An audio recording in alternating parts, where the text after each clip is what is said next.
welcome everybody to this webinar, this space where we're exploring essential selfishness with myself and Mavis Karn today. Really lovely to have you here. As I was saying earlier, some new faces, some familiar faces. Don't worry if you have to have your camera off, not a problem, and probably a good idea if you are muted until you're asking a question or sharing with us. So I was talking to Mavis a little bit earlier about we never really know how we're going to start. And it kind of struck me that Mavis and I have been doing some webinars together and some courses together, and she kept mentioning essential selfishness, and I sort of heard it, but I didn't really hear it until one day I was all caught up in my head about wanting to spend a weekend away, and I was caught up because I felt I couldn't tell the truth about it. You know, I felt I had to make up excuses for wanting to spend time alone and wanting to leave my dogs behind with family members and wanting to just take myself off. And Mavis said to me, you know, you can bring your true self to the moment. And I was so struck. I was just so struck, like, what? Really, I can do that? I can just say what I need. I can just say it how it is. I can just tell the truth. And I don't know about all of you listening, but for me, there was something really important about hearing that. And Mavis and I went on to have a conversation about essential selfishness. So here we are today, wanting to bring more of a flavor of that to you. And I just wanted to set the table with that. Mavis, do you remember that conversation? No. I don't remember 2 minutes ago, so. That's probably a good thing for me. I also don't remember what I said to anybody. Now, that might be because I'm older than dirt, but it might be because it's just not important to me to remember what I said to anybody. You know, well, it truly touched me. Pardon? It truly touched me. That's good. It's like, you know, this little gathering here, there's only one thing that we need to say, and that is our true self is good enough for anything. There, we're done. It's probably not enough, right? But in the end, it's really important that we begin to have an appreciation and respect and an awe, really, for how well we're made, for our, what I call divine engineering. Most of us, including me, I mean, as much as I do see, there's so much I don't see, and I keep seeing more and more that we are enough, that who we are is enough. And it's not just barely enough, it's enough for whatever comes up. And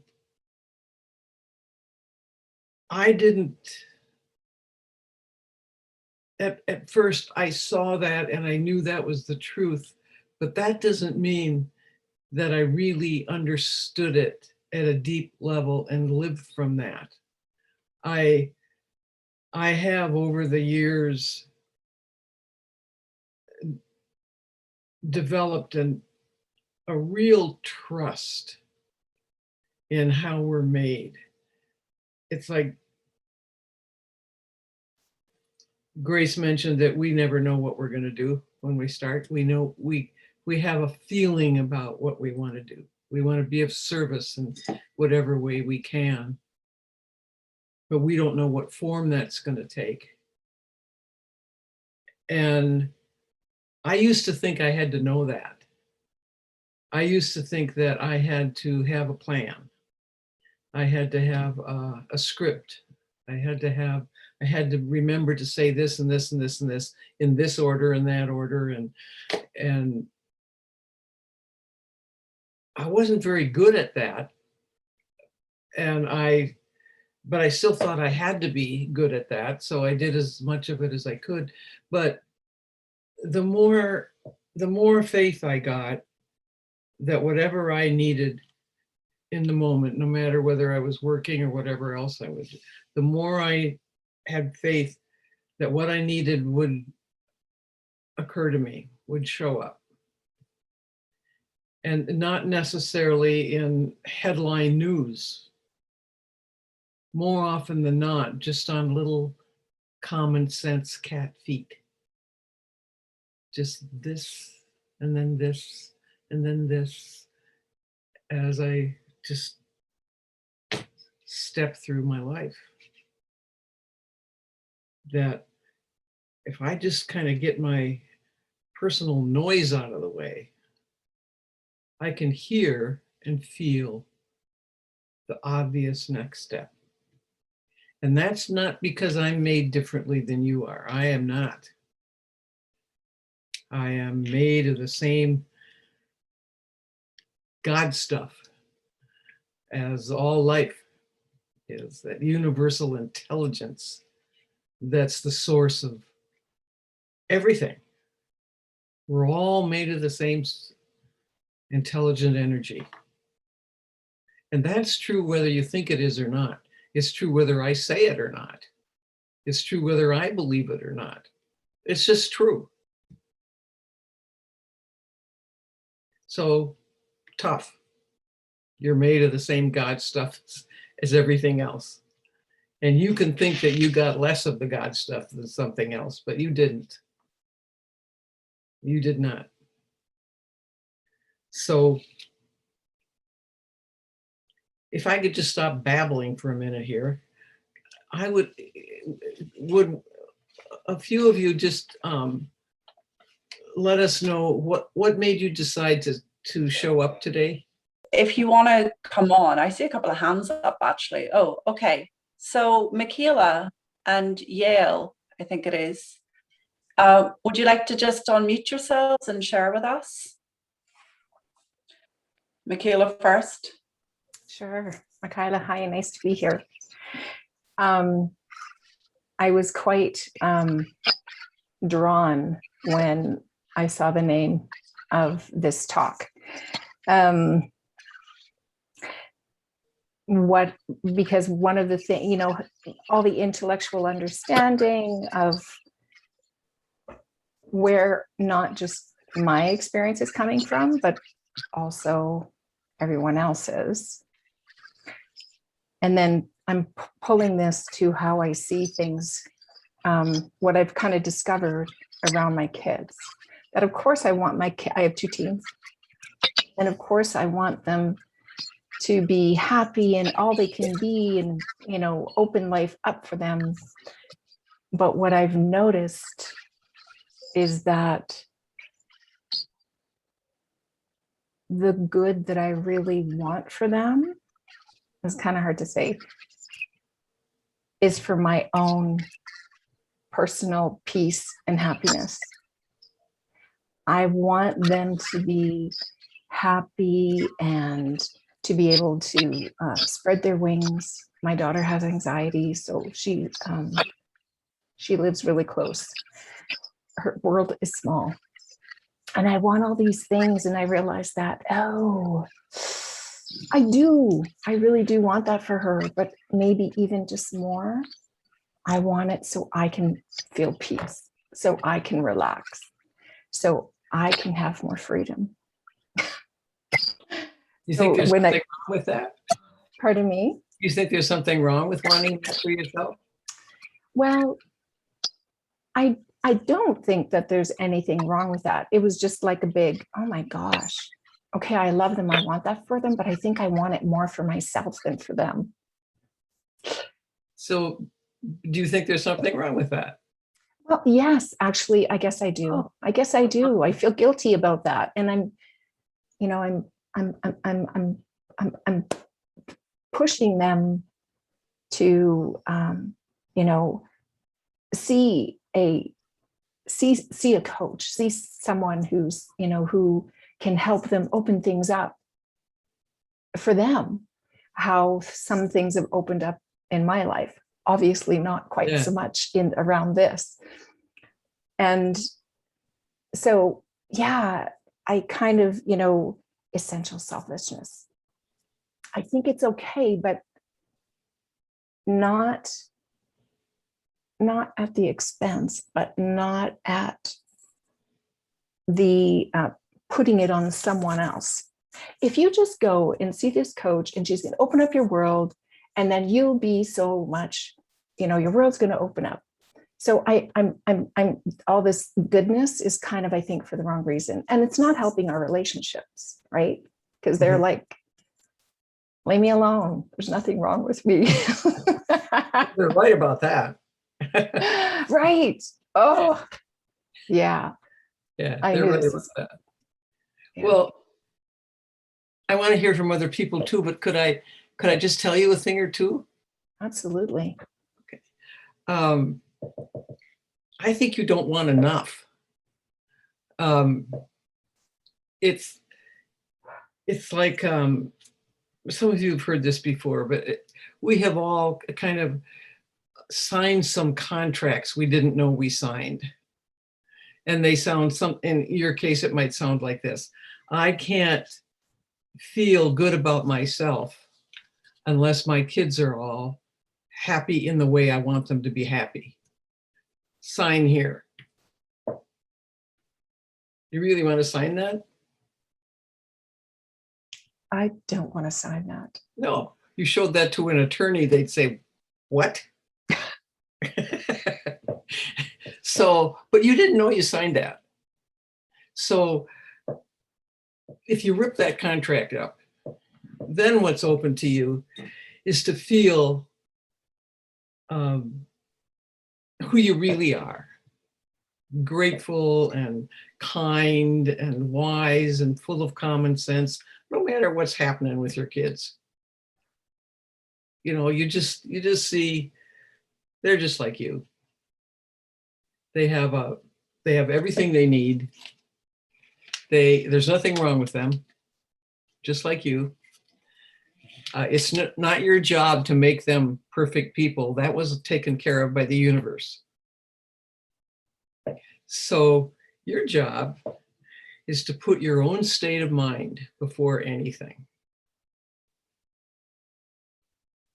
All the time. And you will forget it half the time. But that's what essential selfishness is. To put your own state of mind above everything. It's like, then no matter what you're doing, you're showing your kids how to do that. But you're doing it for yourself first. That makes sense? So much sense.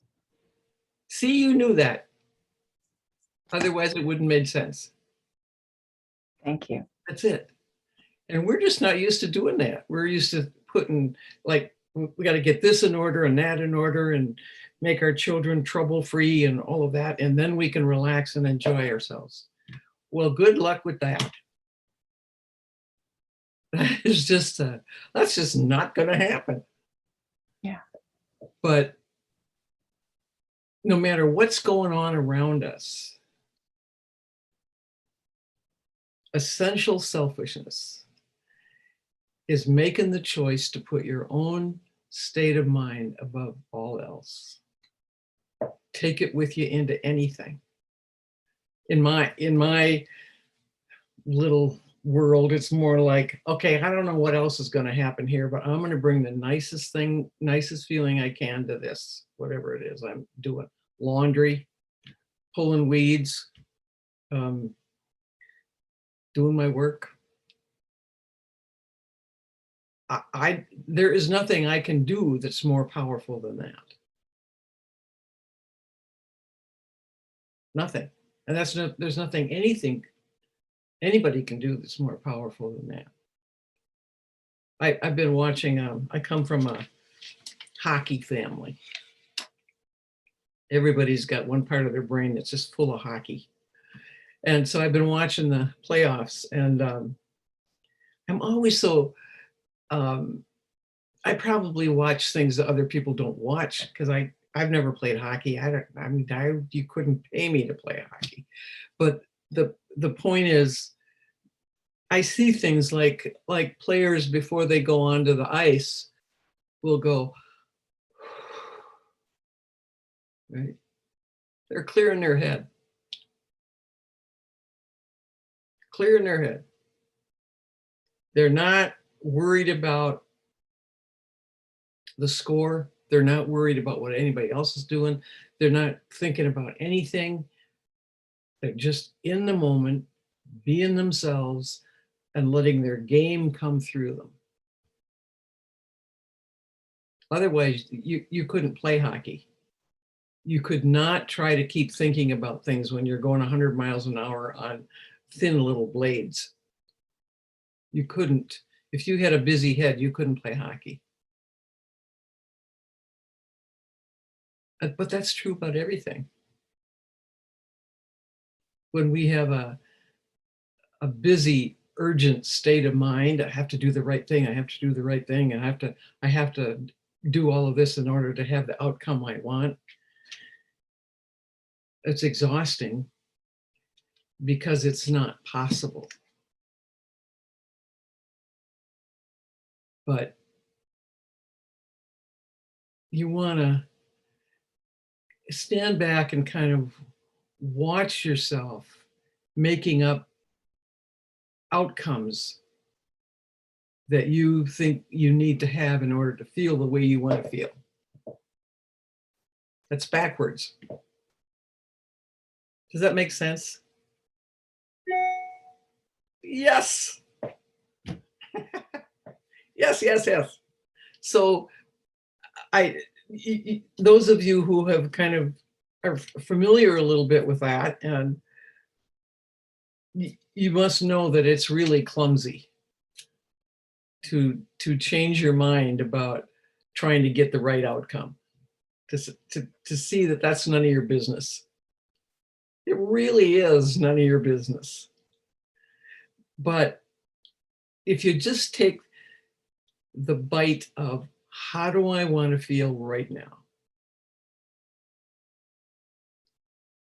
And for me, again, that's just, okay, I don't know what else is going on here. I have nothing to say about anything else that's going on here, but I'm going to bring the nicest feeling I can find to this.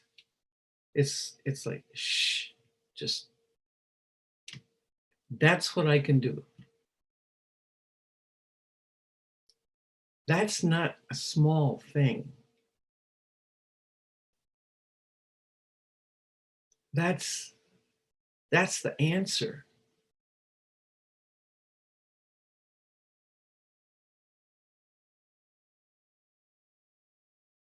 Can you see that? It's the answer. Never mind what the question was. That's the answer.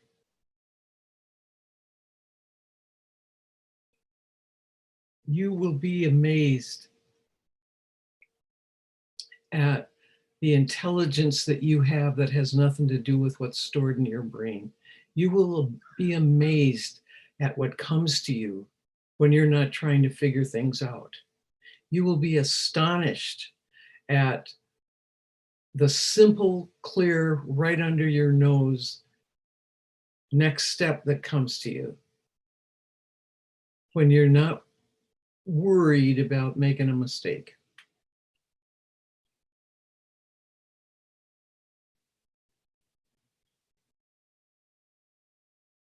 It's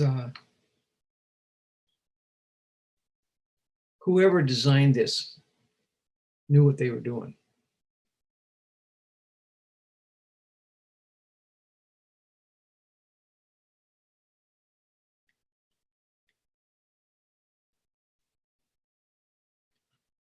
Is there anybody else that wants to tell me what made you show up here? Hi, Mavis, and everyone. Hi. Oh, it's beautiful to sit with I know you. Yes. The reason I'm here today is this topic is something that I've battled with most of my life because everyone came in front before me. Everything and everyone, including my what you just talked about, my imaginary results came before everything. And I think today is Tuesday. So 2 days ago, I had an experience. Before then, I kept on imagining how, when I'm going to ask for help from my siblings or from my friends to do something specific in my new house, I know what's going to happen and they won't be able to help me, so I just shouldn't ask. And I kept on doing that with all my friends and all, and it was very comfortable for me to speak to people online that are not near me because I can't ask them for that kind of help. So I could just talk to them and enjoy, right? So on Sunday, I asked my brother to come and he said, yeah, ask me whenever you want. I said, okay, so can you come tomorrow? And I'm expecting a no. But the next afternoon, he said, okay, we're coming. So him and his girlfriend came to my house and they started asking me, so what do you want? I'm like, I don't know what I want. I just want things to fly out of this room and I want to make it, livable. And I want my, the things I use to be, in a place where I can reach them, and all the stuff that I don't need, kind of put it away or throw it away. They're like, okay, so let's move. And for an hour and a half, the three of us are just moving things around and building things and drilling. And when they left, the room was beautiful, but the thing that still hits me is that all I had to do is ask. That's the only thing I have to do. So I'm here to hear more about that. Oh, bravo. Yeah. Talk about a everybody wins thing. That's a great story. What is it that you what is it that you think would happen if they said no? What kind of meaning would you make of that?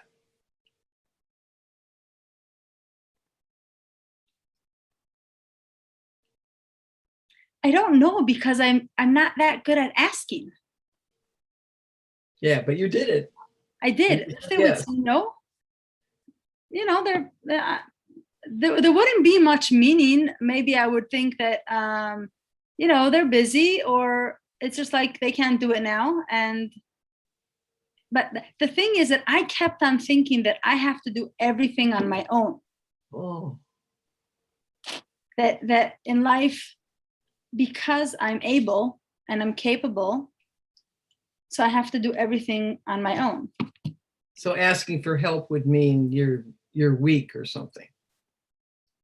I'm not doing what I can.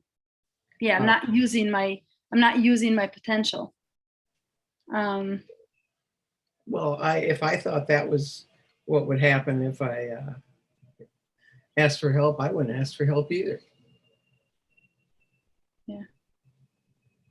But I need a lot of help. I do. I have what I call a committee. They don't know they're on a committee, but they're on my committee. I have an acupuncturist. I have a chiropractor. I have a lawyer.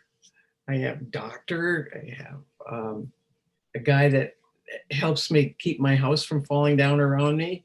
I have just all these people that I really need their help, because there's a lot of things I don't know how to do. And they seem to appreciate the help I give them, because I can do some things they don't know how to do. If we're not here to provide that for each other, I just don't get the whole plan then. If we were all put here so we were all supposed to do everything for ourselves all the time, that is the strangest plan ever. Don't you think? Producing another human being takes somebody to help you. Did you notice that? So right off the bat, we have to have somebody to help us. It's just that we're so used to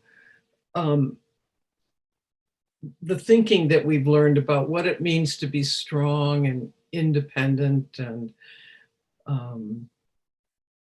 able, that part of that requires that you never ask for help. I think it's exactly the opposite.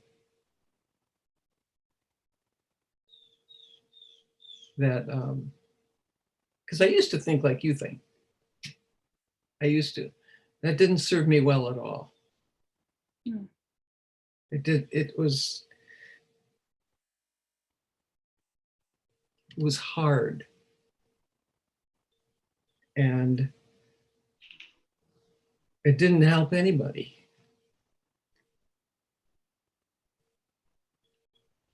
So you want to be so self-sufficient that you know exactly when to ask for help, which should be often.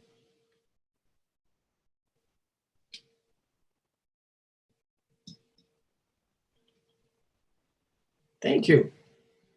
Mm, That's a good reason to show up. thank you. But bravo for asking. Is there anyone else that can tell me why they decided to come? Gretchen? Unmute my, You need to unmute your line. yeah, I'm unmuted now. Yeah. I showed up because Azul sent me a link and suggested I show up. Who showed up? Azul, Oh, Azul. okay, she's nagging you. No, she wasn't nagging me. Oh, that's good. She just sent it to me. Okay. And I trust her recommendation. And I didn't have anything on my schedule for this time. Well, there you go. So voila, here I am. And it's interesting, you know, I really appreciate what's been said so far. And it made me think of, I have a grandson. I think my grandson Ben is either 20 or 21 or going to be, yeah, I lose track. And he has struggled with some things in life, a lot of anxiety, and I mean, to the point where he's throwing up and he can't finish this, and, you know, just really bad. And I was talking to a friend of mine and about, for his birthday, giving him the missing link and something else, just as a way of, from my perspective, pointing him in the direction of his innate ability to be healthy, because someone pointed me in that direction. And without that point, I wouldn't be here. And she thought I was trying to change him and kept saying that as if he was not okay. And so that's a, you know, it brought up a question for me. Am I trying to change my grandson because I think he's not okay the way he is? And what I want for my grandson is for him to find himself, and to find his way to his own innate wisdom, because it's there. I want that for all my grandsons. One's a drug dealer and another is an alcoholic. Ben has anxiety, and I got 4 grandsons. Oh, and the other one is just graduating from high school and so far seems to have his feet on the ground. But who knows? And it's their journey. I read years ago when my kids were teenagers, the poem by Kahal Gibran, where people ask him, tell me about our children. And I read that and it was like, and I relaxed. They're going to have their own wisdom. Yeah. It's not up to me to try and pour wisdom inside their heads. I can do what I can do to provide support and guidance, but it's their life journey, not mine. Mine, and I, you know, they can't go where I've gone, and I can't go where they're gonna go. And that just was really helpful for me. So that's enough, I guess. And thank you for what you've said so far. It's been helpful in everybody. Yeah. You reminded me of something that we all can do for anyone. It's probably the most helpful thing anyone can do for anyone, which is listen. Yeah. Just listen. Not listen to give advice, not listen to change, not listen to diagnose, to just listen. Yeah. Until you can feel this heart-to-heart connection. Yeah. I've met so many people, honestly, in my life that have never been listened to. They've never been listened to. Not in that way. They've been listened in order to get diagnosed, or to argue with someone, or to having somebody try to fix them or give them advice they didn't ask for, and all of that stuff. But they have not been listened to.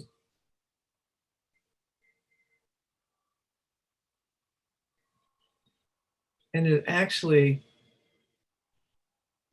is something that you can do for yourself. Like Yale was she listened to herself be afraid of asking for help. She heard herself. That's really good, that you can kind of, what I call it, climb up in the bleachers and the cheap seats, buy some popcorn and watch yourself making stuff up. It's really helpful that you can see yourself thinking things and, where did I get that? That's not even true.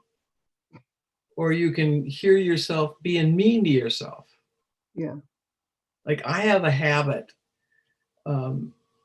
Let's see, I'm 81 now. Any year now, I'm going to get over this.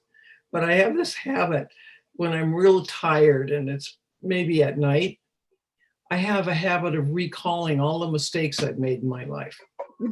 Now, is that something you would advise someone to do? That's not, I mean, I can't believe how unhelpful that is. And I can see myself do it. And then what I do is I criticize myself for doing that. That's really helpful too, right? Sometimes I can get above enough to go, oh, for heaven's sakes, just lighten up, Mavis. But I at least have gotten that far. And I tell you that because Grace and I were talking about this earlier. The last thing on earth we would ever want from anybody that wants to listen to us is to think that we have something you don't have. Not true. You actually know what we know because you can feel it, can't you? You can feel something that's true. You can feel common sense. What you're feeling is yourself. You're feeling who you really are. Your essential selfishness. I made that up. It's all made up. But that's what you're feeling when you're feeling loving kindness, when you're feeling generosity, when you're feeling compassion, when you're feeling lighthearted, when you can laugh at yourself, when you can see someone struggling and not join them in it, but understand, oh, I get it. I've been there. I've done that. And you just be with them. You don't try to fix them. They're not broken. They just didn't know who they are. So they believed every thought that they came into their head. You can't stay out of trouble doing that.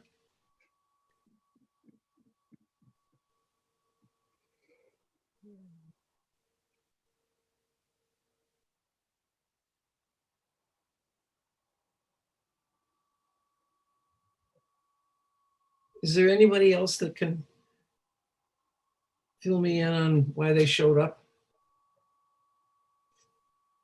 Well, first of all, I want you to meet my daughter. This is my daughter, Wendy.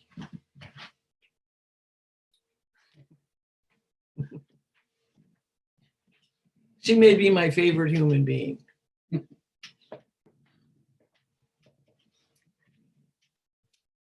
So is there anybody else wants to tell us what brought you here today? Alessandra, go ahead. Hi, everybody. I just wanted to say that I make time for this, which for me is a great achievement because I always make time for work, children. And then when I have to find a space of, for kind of healthy selfishness, I always have some commitments or I make them up.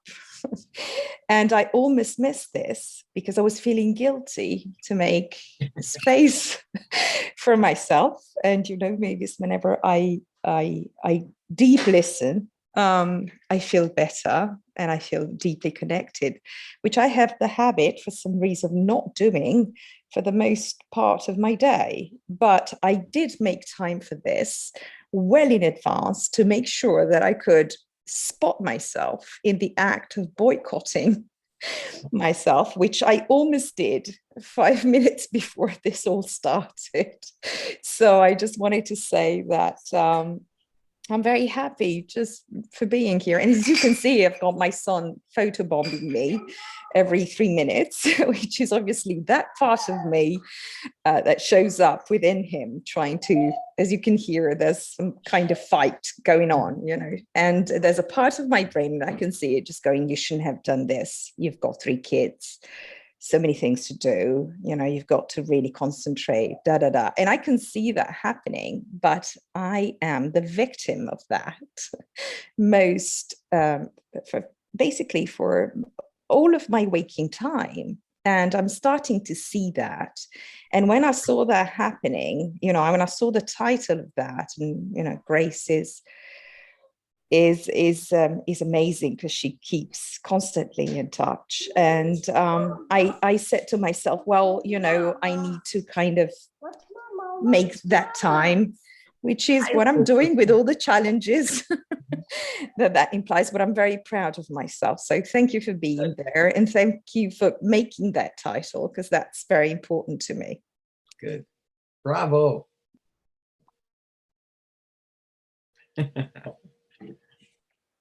You know, Mavis, it strikes me as well that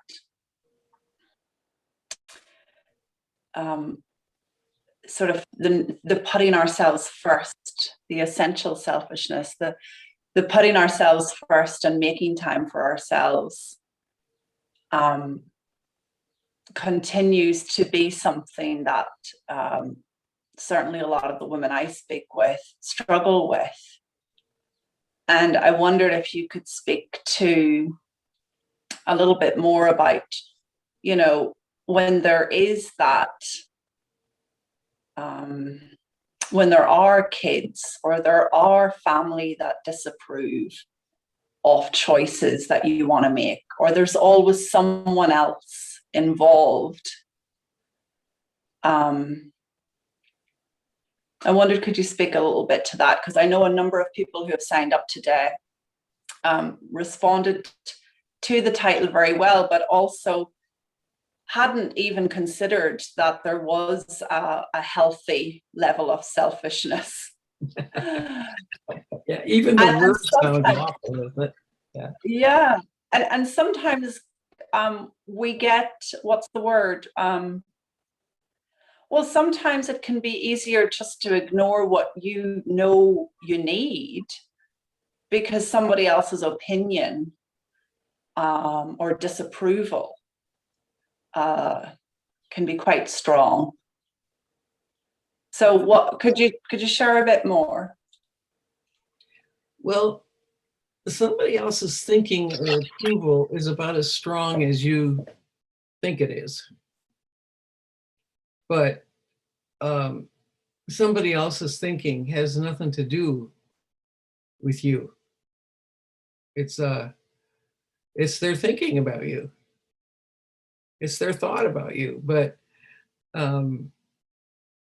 you can take that personally and make it a big deal, or you can listen to it and try it on for size, or you can totally ignore it, or you can react and get angry and whatever, but it's still just a thought another human being had. It has no power except what you give it. It's not any different than your own thoughts. They have no power except what we give it. Does that make sense?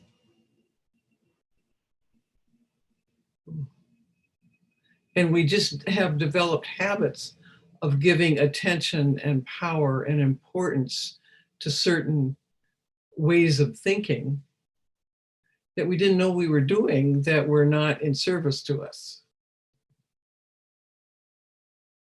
So in the end, it's not really about finding time for ourselves. The universe didn't make a shortage of time. It's the feeling, the state of mind we decide to be in no matter what's going on, that is essential selfishness. It's not about waiting until somebody else doesn't need anything from us. It's not about waiting until everything on your list is done, or that you have assured yourself of the outcomes that you want to have. It's not about that. It's not about massages and going to spas and having time alone, and all of that stuff is wonderful.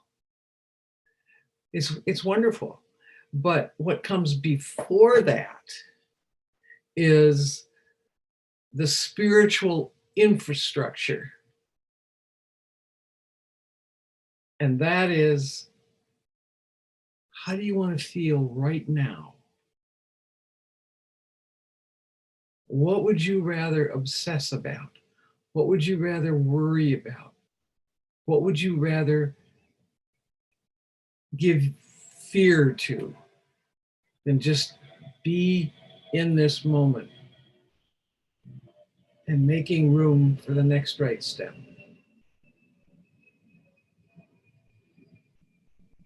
That's the top of the list.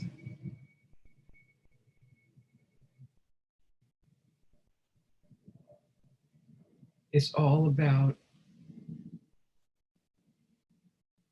just being who you are right now, because you are who you are anyway. It's just that you might be up in your head making up a bunch of stuff that is so noisy you can't experience now.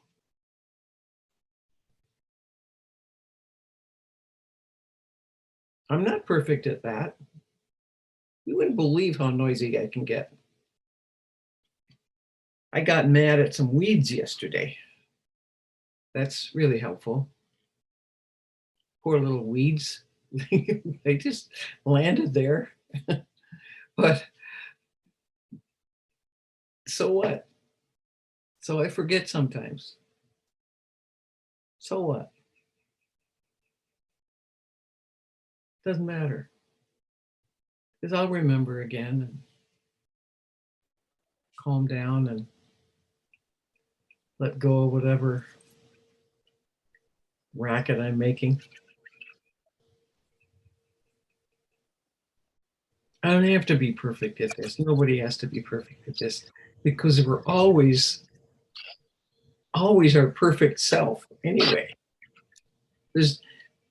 I know that you've all heard this before, and I've said it before, but it's still remarkable that there are no two human beings ever that are exactly alike. So there's nobody like you. So you have no choice but to be who you are, because everybody else is taken.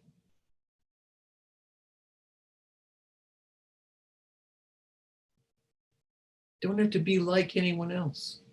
You don't even have to be like your idea of who you should be like.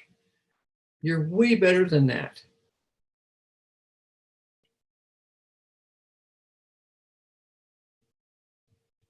And that's not something to be arrogant about or superior about. It's just being grateful that you get to be you.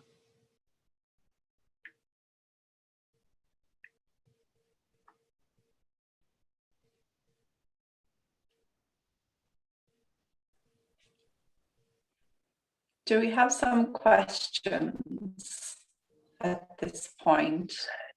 Do we have anybody that wants to share or ask a question, or anybody who's feeling like, yeah, I get it, but my situation is the exception? Because that can come up. I've really been noticing since we started engaging this conversation, maybe a number of weeks ago, I've really been noticing just how much I have been paying attention to thoughts that lead me to overcompensate or feel guilty when I really don't need to be feeling that way. And even in this short number of weeks, my experience with other people has begun to get easier as I'm, waking up to that noise. So I know the power of that and the depth of that it's very transformative, this essential selfishness. The serum has gone in quickly. We've got Michaela again. Sorry if I'm pronouncing your name wrongly. Do you want to come back on? I would love to. Thank you, Grace. It's Michaela. No worries. Michaela. Okay. Yeah. So yes, in a and I know this isn't an application. I always want to say apply. How does it apply here? It's like in business and online business and Facebook, you know, oh my gosh, it's like there's a lot going on. And I see it's getting better about I'm relaxing a bit more into what I need to do next. But there's still a lot of chatter going on of I don't know how to navigate this world. I don't know where to go first. I don't know what I should do. So it's like I can see that I can follow my true nature guidance when it comes to things, you know, maybe in personal life or, well, of course you saw that it doesn't really apply to my kids either. But when it comes to business things, I feel like I just need someone to tell me what to do, because I feel like there's a knowledge gap.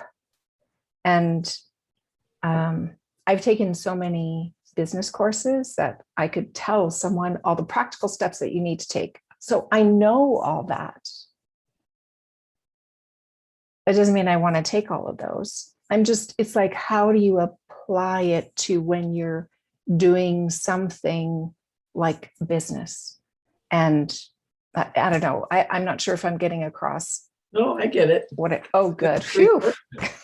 It's a good question. It's like, you're just shopping at the wrong store. It's like when we're frustrated and puzzled and all of that, we're up here, we're up in our memory, trying to find the answer to a dilemma that we have never run into before. So how is it going to be up there? So it's another, I'm going to sound like a broken record, and I'd apologize for that, but I'm going to continue to do it. So I'm really not sorry. So it's like that deeper intelligence, that common sense, and that wisdom that's ever present. It doesn't go someplace just because we're not listening to it. The more you trust that, the more you'll see that you can come into any experience you've never had before and have direction. Because it's common sense. It doesn't matter if it's in your house or in a business building. It doesn't matter. Your wisdom and your common sense doesn't say, oh no, I only operate at home. No. It's portable. It goes anywhere. You can trust it everywhere. It's just we scare ourselves about not having an answer because we went to the store that doesn't have it to shop. We have an answer. And sometimes the answer is, I don't know. I'm going to ask somebody what they think. Then maybe I'll ask 5 people what they think. And then I'll just put that all on the back burner and see what happens. And I'll come up with something. And you just know that you will.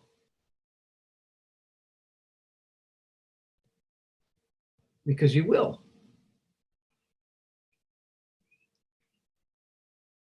You want to get real comfortable with I don't know.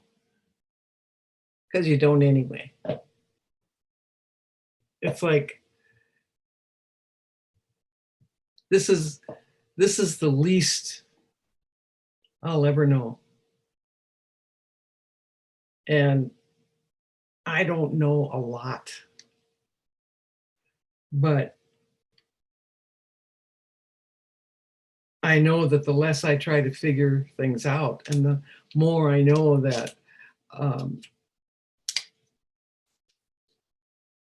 if I just trust that I am made so well, I can have a thought come to my brain that's exactly the right thing for this moment. Just ordinary common sense, but it didn't come from my brain. Now, who made that up? That we can have not only information that comes from our memory, but we can have information that comes to our brain. Whoa. And that's just ordinary. We're just made that way. There's, you guys, we all have something in common in that we have eyes. So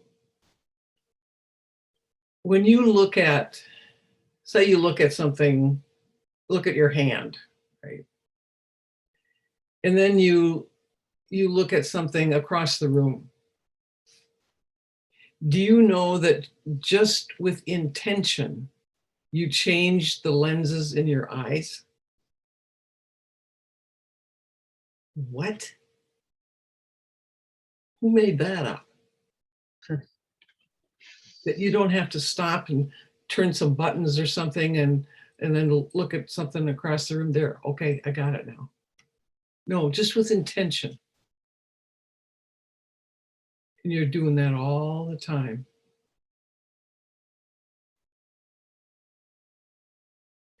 Now, if that doesn't sound like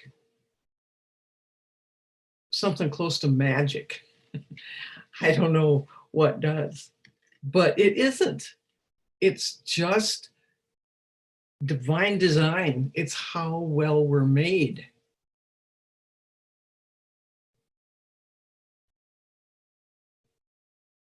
And we didn't earn that or have to take tests to get it. We didn't have to buy it. It's free. It came with birth.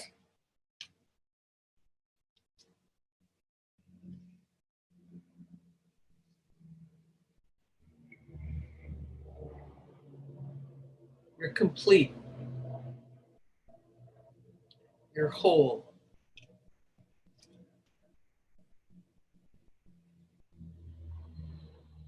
And the first order of business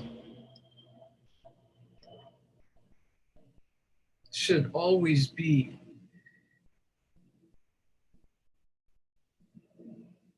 to put your own state of mind before anything. And that can take a split second.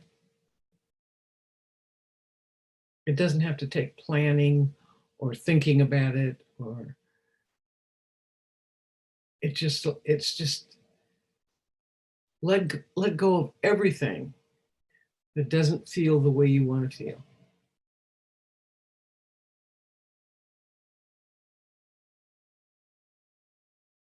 Let me suggest something to you right now. You don't have to talk. You don't have to just try and remember the last time that you felt the way that you wish you could feel all the time. Just take a minute.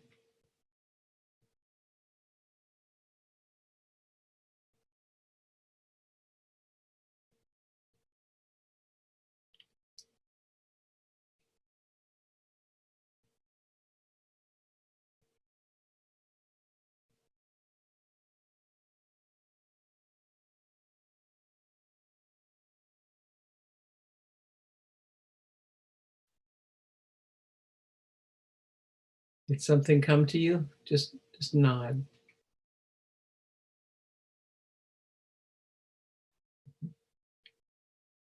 You know what that was? It had nothing to do with the circumstances you were in. It had nothing to do with who you were with. Had nothing to do with the time of day, what the weather was. Had nothing to do with what you think it might have something to do with. It was just you being yourself.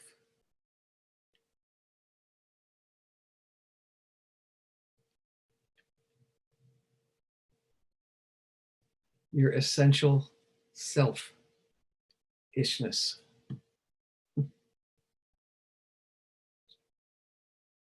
That's what it was. And that is portable.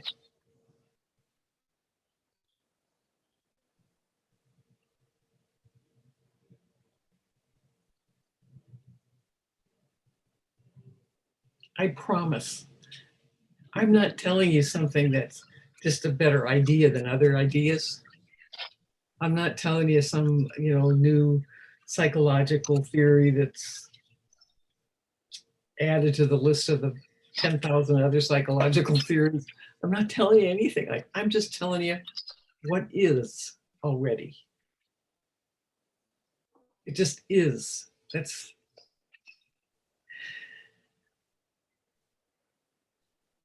just the truth.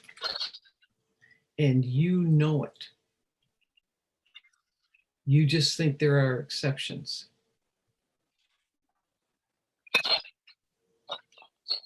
Nope. What a beautiful reminder. Mavis, we're at the top of the hour now, so Already? Oh my gosh. Already. Just to let everybody know, and I think Azul, you have a link for us, you will get this recording, and we're going to take this exploration further and a bit deeper through a wonderful 4-week course that Mavis and I are offering, commencing on June 10th.